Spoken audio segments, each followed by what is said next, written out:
사도행전 14장 말씀을 보도록 하겠습니다. 하나님을 제대로 알고 있는 사람들과 그렇지 않은 사람들의 차이를 2절에서 이야기하고 있네요. 2절에 순종하지 않은 유대인들이 이방인들의 마음을 선동하여 형제들에게 악감을 품게 하거늘. 순종하지 않은 사람들은 다른 사람들의 마음을 선동을 한다고 나와 있습니다. 진짜를 알고 있는 사람이라면 굳이 선동할 필요가 없고 다른 사람에게 확인할 필요가 없습니다. 가짜를 알고 있기 때문에 다른 사람들에게 확인받고 싶어하고, 그리고 다른 사람의 마음까지 바꾸어서 악한 마음을 품게 하는 겁니다. 3절에 똑같이 나와 있습니다. 진짜를 알고 있으면 어떻게 한다고요? 두 사도가 오래 있어 주를 힘입어 담대히 말하니. 진짜를 알고 있으면 선동하지도 않을 뿐만이 아니라 담대하게 말할 수 있습니다. 가짜를 알고 있으면 담대하게 말할 수 없기 때문에 내 주변 세력들을 모아서 선동하고 같은 마음을 품게 하는 겁니다. 그거를 이제 뒤에 나오는 제가 처음에 질문했던 내용과 같이 연결해서 이제 생각해 볼 겁니다. 또 한 가지 우리가 앞서서 중요한 문제를 하기에 앞서서 언급해야 될 거는 3절 후반부에 주께서 그들의 손으로 표적과 기사를 행하게 하여 주사 자기 은혜의 말씀을 증언하시니, 이렇게 얘기했단 말이에요. 이게 무슨 의미입니까? 신앙생활을 하면서 혹은 전도를 하면서 기적과 은사들은 은혜의 말씀에 대해서 확인하고 증거하는 수단으로 주신 것이지, 기적과 표적과 기사들이 목적이 아니라는 거예요. 근데 자꾸만 우리가 신앙생활했던 교회가 수단과 목적을 뒤바뀐 채 신앙생활을 배워왔고 신앙생활을 해왔습니다. 그래서 표적과 기사들이 일어나는 나야. 표적과 기사들이 일어나면 이 사람들이 믿는다, 이렇게 생각하잖아요. 그렇지 않아요. 믿은 다음에 표적과 기사들은 그 믿은 거에 대한 확인하고 증거를 삼는 일이지, 표적과 기사들이 일어나야지만이 그 사람들이 믿는 게 아니에요. 정확하게 이해를 해야 돼요. 말씀을 들은 사람들이, 자, 또 이제 5절에 보면 말씀을 들은 사람들이 두 무리로 나뉘어져서 사도를 따르는 사람들과 유대인을 따르는 사람들로 분리가 되었습니다. 두 사도를 따르지 않는 사람들이 모욕하면서 돌로 치려고 달려들었습니다. 5절에 이런 말이 나옵니다. 왜 이렇게 돌로 치려고 달려들었을까요? 이 돌로 치려고 달려든 사람이 어떤 사람들이에요? 방금 전에 기적을 봤던 사람들이에요. 그런데 순간에 바로 돌을 들 수 있는 건 어떤 이유 때문에 돌을 들었을까요? 이유를 떠나서 그 사람들이 돌을 든 이유가 뭘까요? 옳음 때문에 그래요. 옳다. 내가 옳은 거를 가지고 있기 때문에, 옳음이라는 신앙생활, 이것이 우리의 신앙생활에 굉장히 많은 걸림돌이 됩니다. 하나님을 믿는다는 건 분명히 옳은 일이죠. 근데 그 옳음이 다른 사람들에게 희망이 되고 삶의 기준이 되어야 되는데, 그 옳음이 우리가 믿고 있는 기독교는 믿지 않는 사람들에게 희망이 되고 삶의 기준이 되는지, 아니 내가 믿고 있는 기독교는 다른 사람들이 보기에 희망이 되고 기준이 되는 옳음인지, 아니면 기독교가 옳음 때문에 이단과 악마를 화형시켜버렸잖아요. 왜? 이단이 생겨난 그 이단들을 우리는 어떻게 해야 돼요? 그들이 마음이 변할 때까지 기다려주고 설득하고 조언해주고 기다려줘야 되는데, 그러지 못하고 어떻게 해요? 내 옳음 때문에 너를 죽일 수밖에 없어. 쌍마와 이단을 화형시키잖아요. 또 십자군 전쟁을 만들어냈잖아요. 어린 소년병 5만 명을 5차 전쟁인가에 보내서 살아 돌아온 사람이 몇 명인지 아세요? 200명. 나머지는 전부 다 팔려가거나 죽었어요. 왜 이런 일이 일어났어요? 4차까지 실패를 하니까 하나님이 분명히 십자군을 십자가를 동원해서 일으키는 모든 전쟁은 하나님이 성공시켜줘야 된다. 그래서 순수한 마음의 믿음을 가진 사람들이 누구냐? 어린아이들이다. 그래서 어린아이들 5만 명을 다 착출해서 보냈어요. 다 죽었잖아요. 왜 그런 일이 일어나죠? 십자가라는 오름만 있으면 된다는 거예요. 오름만 있으면. 제자가 되기 위해서 해야 할 행동과 기준을 설정하고 따르는 사람들과 그렇지 못한 사람들로 구분하는 일이 제자 훈련이 되어버렸어요. 그래서 얼마 전에 서울에 있는 모 교회에서 제자 훈련을 한답시고 제자들에게 똥을 먹이는 그런 훈련도 시켰잖아요. 엎드려 뻗쳐하고 여자인데도 패고. 왜 기준 오름과 구름이라는 기준을 놓고 그 기준에 맞지 않으니까 너는 제자가 되지 못해. 이렇게 벌칙을 받아서라도 제자가 되어야 돼. 한국 교회 제자 훈련을 그렇게 만들었잖아요. 그거의 핵심이 뭔지 아세요? 오름이에요. 오름. 제자와 제자가 아닌 사람의 차이를 구분하려는 것이 제자 훈련이 아닙니다. 제자 훈련은 오름을 가르치는 것이 아니고 제자는 어떤 거예요? 성경이 말하는 제자 훈련은 뭐예요? 다 버리는 거예요. 예수님께서 12제자를 모았을 때 그 12제자들의 조건이 뭐예요? 똥 먹이는 일이 조건이었어요? 아니요. 자기가 그동안 수십 년 동안 해왔던 어부, 자기가 가지고 있던 가치관 다 버리는 일이었잖아요. 동성애와 동성 결혼 문제가 오늘날 대표되는 이슈이죠. 동성애가 하나님이 하지 말라는 창조 질서를 어긴 죄임은 틀림없습니다. 그리고 멸망의 징조로 대표되는 행위이기 때문에 나쁜 것입니다. 틀림없이.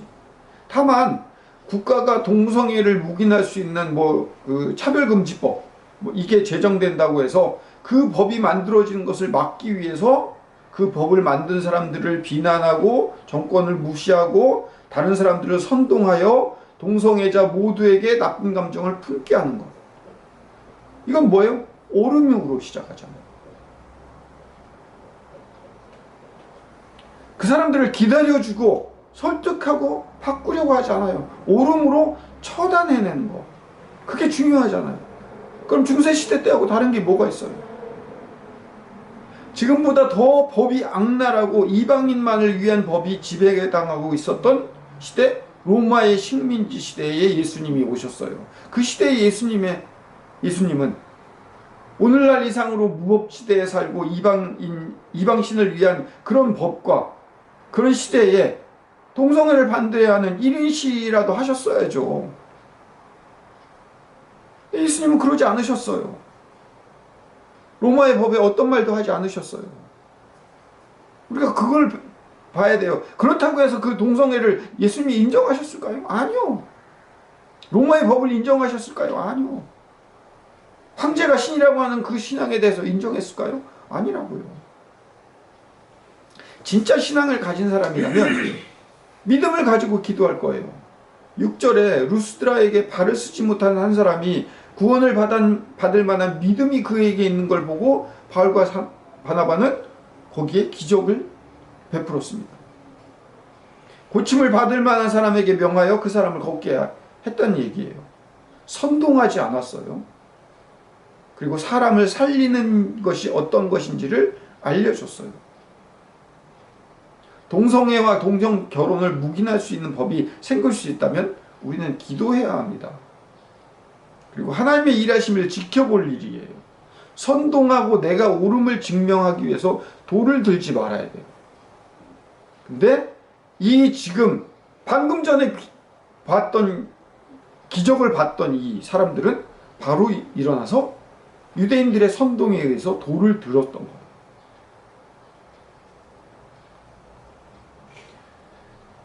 13장에서부터 우리가 봐야 될 게 13장 50절에 유대인들이 드디어 사람들을 선동해서 바울과 바나바를 박해하기 시작했고 그 지방에서 내쫓았습니다. 그래서 오늘 14장으로 넘어와서 바울과 바나바에게 이고니온이라고 하는 지방으로 넘어와서 거기서 또 기적을 일으켰는데 유대인들이 거기까지 쫓아와서 이번에는 드디어 바나바와 바울에게 돌을 던져 죽이려고 했어요. 이게 바울을 바울에게 고난을 준 최초의 시간이 24장부터 시작이 되는 겁니다. 여기서 군중을 설득하여서 같이 돌을 던지게 했어요. 어떤 이유와 근거를 가지고 죽이려고 했을까요? 거기 했던 군중들은 방금 전에 발을 평생 써본 적이 없는 장애인을 낫게 하는 기적을 본 사람들이었습니다. 그리고 그 기적으로 인해서 바울과 바나바가 신이 인간으로 변해서 나타난 줄 알고 제사를 드리려고까지 하는 사람들이었어요. 근데 그 사람이 순식간에 어떤 선동에 의해서 바로 돌을 들을 수 있었을 거예요. 유대인들은 또 그런 기적까지 일으키고 다니는 사람이라는 것을 알고 있는데도 죽이려고 했을까? 바나바와 보통 사람들 같으면 바나바와 바울이 일으키고 있는 기적이 무섭지도 않을까요? 그렇게 기적을 일으키는 사람들인데. 이방인들에게 하나님을 전하는데 왜 유대인들이 나서서 바울을 그렇게 미워하며 죽이려고 했을까요? 기적까지 일으켜서 사람을 살리는 일을 하는 그런 사람들이 왜 그렇게 미웠을까요? 신이라고 착각하고 제사까지 드리려고 한 사람들은 또 어떻게 선동이 되었을까요? 그 한마디에 있습니다. 16절 오늘 핵심 얘기. 하나님이 그동안의 세대에 있는 사람들을 내어버려 두셨더라. 거기에는 유대인들과 이방인 모두를 포함하는 내용이에요. 너희들이 그동안 살았던 사람들이 삶이 다 헛거다. 특히 유대인들의 마음을 더 상하게 했죠. 자신들이 하나님께서 특별히 선택되어진 선민의식이 유별난 사람들이었습니다. 그들이 가졌던 율법과 신앙이 내어버려 둔 삶의 하나라는 말에 분노하지 않을 수 없었죠.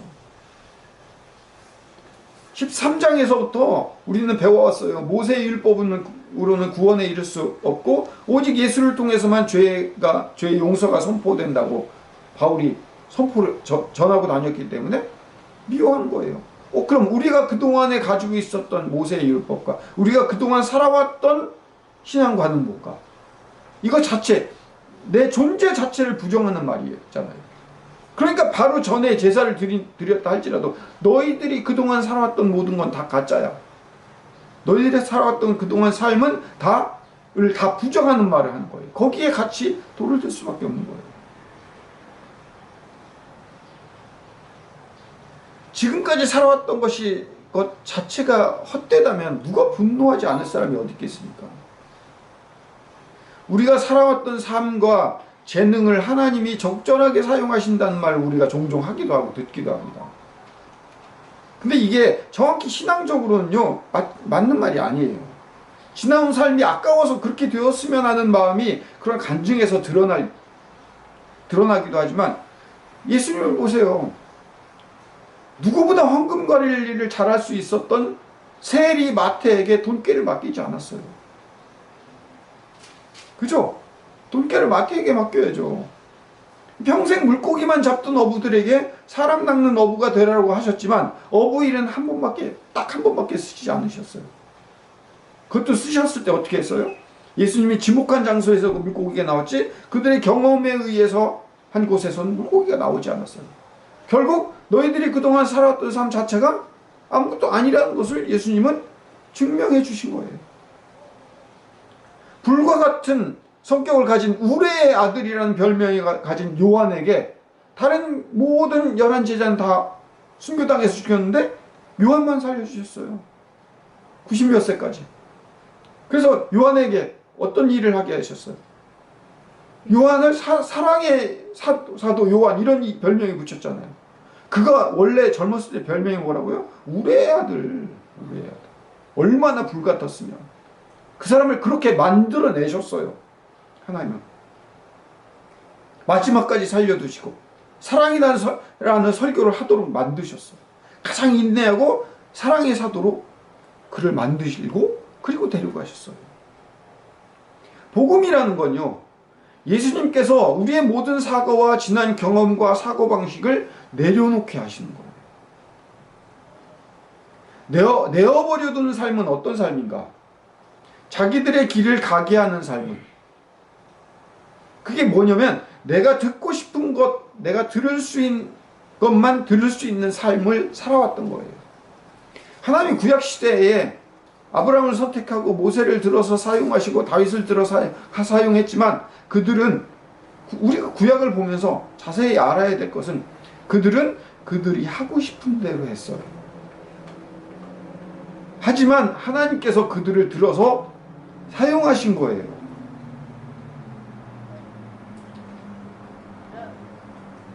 복음은 전혀 다릅니다. 예수 그리스도가 등장한 이후에 복음은 경험하지 못한 삶을 살으라고 우리에게 얘기하십니다. 예수님 때문에 너희들은 살아난 인생이 있기에, 죽을 수밖에 없는 사람이 살아난 기적을 경험한, 그게 우리들이에요. 이제 우리가 살아간 복음을 접하고 난 다음에 우리의 인생은 살아난 자가 기쁨으로 남은 인생을 살아가는 거예요. 더 달라고 할 게 뭐가 있어요? 덤으로 사는 인생인데. 표도르 도스토옙스키라고 하는 유명한 러시아 작가가 있잖아요. 죄와 벌 이런 걸 쓴 사람들이. 이 사람이 농노 해방 운동을 좀 하다가 그 병사들에게 잡혀서 형장으로 갑자기 끌려갑니다. 그 죽이려고 하는 일보 직전에 급히 난입한 황제의 특사가 그들의 형을 딱 감형을 합니다. 이게 사실은 그 뒷얘기가 있는데, 황제들은 정말로 그걸 처형할 생각이 없고 혁명 노름을 하겠다고 하는 젊은이들에게 본때를 보여주기 위해서 처형쇼를 여러 군데에서 했다는 거예요. 그리고 4년간 시베리아의 옴스크에서 중노동을 한 후에 다시 군입대를 시켰어요. 도스토옙스키는 원래 그 중위로 제대를 했는데 또 사병으로 또 갔어요. 그런데도 그렇게 10여 년에 걸쳐서 중노동과 재입대 이런 걸 했는데도 불구하고 도스토옙스키는 이런 얘기를 해요. 만약 내가 죽지 않는 자는, 죽으려고 하는 그 자리에서 내가 산다면 나의 삶은 끊임없는 영원처럼 느껴지며 1분이 100년 같으리라. 만약 내가 살아남는다면 인생에 단 1초를 소홀히 하지 않을 텐데, 이런 마음이 있었는데 딱 살아난 거예요. 그때 살아날 때 옆에 있는 사람들은 2명은 정신병자가 되고 그랬다는 거예요.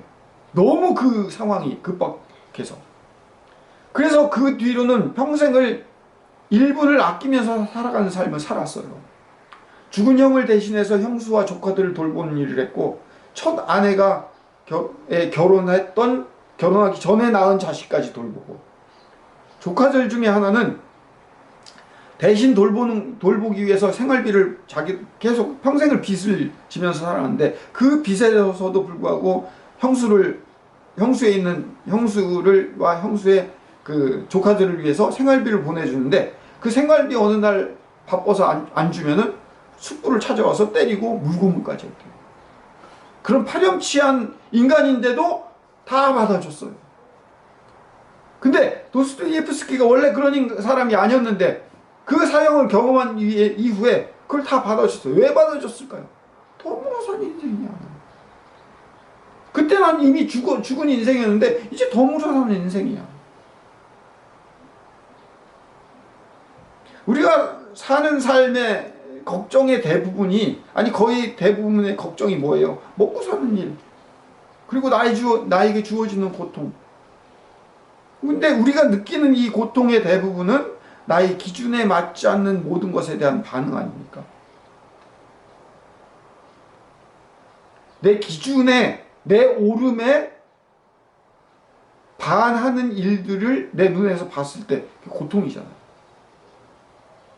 그 기준이 하나님으로부터 나오는 기준인지 아니면 나를 보호하기 위해서 만들어온 기준인지 우리는 점검해 봐야 돼요. 예를 어제 밤에 들다가 이런 예밖에 생각이 안 나서 어쩔 수 없이 이런 예를 드는데, 마스크를 쓰고 다니지 않는 젊은 사람들이나 정신 나간 사람들을 우리가 한번 볼 때, 지나가면서 볼 때 우리는 어떻게 반응해요? 짜증나죠. 왜 기준을 안 지키고 사는지. 내가 분명히 옳아요. 저 사람 틀렸고. 근데 그게 나에게 짜증으로 다가와요. 근데 엄밀하게 말해서 내가 마스크를 쓰고 다니는 이유가 뭐예요? 그런 사람들에 대한 보호 조치 아니에요. 사실 그걸로 고통을 느낄 필요는 없어요. 왜? 그 사람이 안 썼어도 내가 썼기 때문에. 편안하고 안락하고 나에게 고통을 주지 않기를 바라는 마음으로 평생을 우리는 졸이면서 살아가잖아요. 그게 바울이 말한 하나님께서 방치하고 놔둔 삶이라는 거예요. 예수님을 만난 이후의 삶은 달라요. 이미 내가 다시 태어난 삶이에요. 그리고 내가 그동안 살아왔던 기준에서 예수 그리스도의 기준으로 바꾸는 삶이에요. 영원한 삶을 펄펄 끓는 지옥에서 살아가야 하는 고통에서 해방된 삶인데 유대인들처럼 살아가고 있지는 않습니까? 우리는 기준과 율법이라는 막을 치고 군중들에게 혹은 주변 사람들에게 내가 하고 있는 일이 정당하다고 설득하고 정당을 받으면서 살아가고 있지는 않은가요? 22절에 하나님 나라에 들어가려면 많은 환난을 겪어야 한다고 말하고 있잖아요. 환난은 무엇을 말하는 것입니까? 새롭게 태어나는 일이에요. 마스크를 안 쓰고 다니는 사람들에게 비난하기보다 마스크 가지고 다니다가 하나씩 나눠줄 수 있는 마음. 하나님은 이걸 원하는 거예요. 양보하고 손해보고 이해하고 받아줄 수 있는 마음으로 너의 인생을 도스토옙스키처럼 살아가는 것. 이게 진짜 복음이에요. 우리의 기독교는 우리가 그동안 배워온 건 뭐예요? 우리가 그동안 배워온 것. 그런 기독교는 뭐예요? 기도해서 우리나라에 있는 전 세계에 있는 모든 사람들이 다 마스크를 써야 되는 나라로 만드는 것. 하나님이 기도하면 불같은 성령과 그런 것들이 일어나서 다 모든 사람들이 마스크를 쓰는. 그리고 우리가 기도하면 북한 땅이 평화의 나라로 변화지고 김정은의 마음이 바뀌어지고 그래서 통일국가가 되고 그래서 우리가 전 세계에 선교를 할 수 있는 그런 나라가 되고 우리의 오름으로 우리가 원하는 식으로 만들어가는 그 유대인이 했던 일이에요. 내가 하고 싶은 대로 했던 일. 하나님은 그거를 내어버려 두신 거예요. 하나님은 예수 그리스도의 복음 이후에 우리를 그렇게 만들지 않았어요. 크리스찬이기에 그런 사람들에게 우리가 마스크를 줄 수 있는 사람으로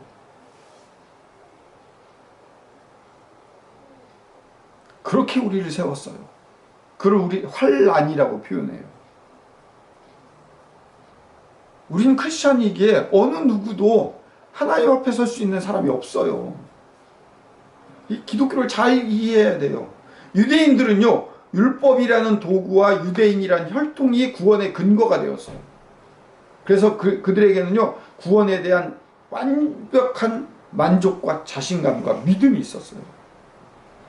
근데 우리 크리스찬은요, 신앙이 높으면 높을수록, 신앙이 뛰어나면 뛰어날수록 우리에게는 신앙에 대한 어떤 근거도 없어요. 우리가 혈통이라는 근거가 있어요. 우리가 율법이라는 근거가 있어요. 우리는 믿음이라는 근거밖에 없는 거예요. 근데 그 믿음이라는 근거는 점수화할 수가 없어요. 계량이 되지 않아요. 증거가 없어요. 죽어봐야만 알아요. 죽은 다음에 내가 지옥에 있는지 하늘나라에 있는지 그때만 증명이 되는 거예요. 오히려 크리스찬인 우리는요, 어떤 구원에 대한 근거가 없어요. 구원받았음을 증명할 수 있는 무엇이 있겠냐고요. 그래서 구원받았습니까? 하면 아멘 소리가 그렇게 큰 거예요. 진짜면 그렇게 아멘 크게 할 필요 없어요.